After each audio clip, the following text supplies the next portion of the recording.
സാംസങ്ങിന്റെ S25 Ultra ഇറങ്ങുന്ന സമയത്ത് എനിക്ക് കൊല്ലത്തെ ഒരു പുതിയ സാംസങ് ഷോറൂമിൽ നിന്ന് ഒരു ആഡ് വന്നിട്ടുണ്ടായിരുന്നു. അപ്പൊ അവർക്ക് അവരുമായിട്ട് ബന്ധപ്പെട്ട എന്തെങ്കിലും ഫണ്ണി തിങ് വേണം.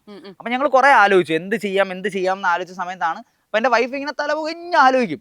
ഡോൾസ് ഇങ്ങനെ ഞാൻ പറയും ഡോൾസ് പെട്ടെന്ന് കണ്ടുപിടിച്ചോ നമുക്ക് സെറ്റ് ആക്കണമെന്നൊക്കെ പറയുമ്പോഴത്തേക്ക് ഞങ്ങളിങ്ങനെ മോട്ടിവേറ്റ് ചെയ്യും. ഇങ്ങനെ അല്ല മോട്ടിവേഷൻ കൊടുക്കും. ഇങ്ങനെ നീ പൊളിയാണ്, നീ വേറെ ലെവലാണ്, നീ ഭരണവാസാണ് എന്നൊക്കെ പറയും.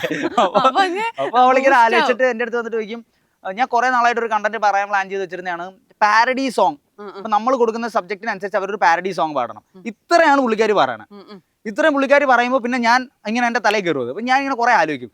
കുറെ ആലോചിച്ച് ഞാൻ വിചാരിക്കും യെസ് S25 Ultrയും സാംസങ് എന്നുള്ള വാക്ക് ചേർത്തുകൊണ്ട് ഒരു പാരഡി. 1 മിനിറ്റ് കൊണ്ട് സാംസങ് എന്നും S25 എന്നുള്ള വാക്കുകൾ ചേർത്ത് ഒരു പാരഡി സോങ് ഉണ്ടാക്കണം.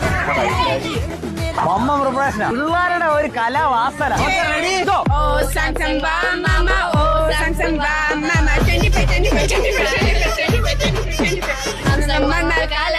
വിഷ്വലിന്റെ ലോകമായി സാംസങ്ങിന്റെ വീഡിയോ കണ്ടാൽ ഐഫോണൊക്കെ മാറി നിൽക്കും. സാംസങ്ങിന്റെ പുതിയ വേർഷൻ S25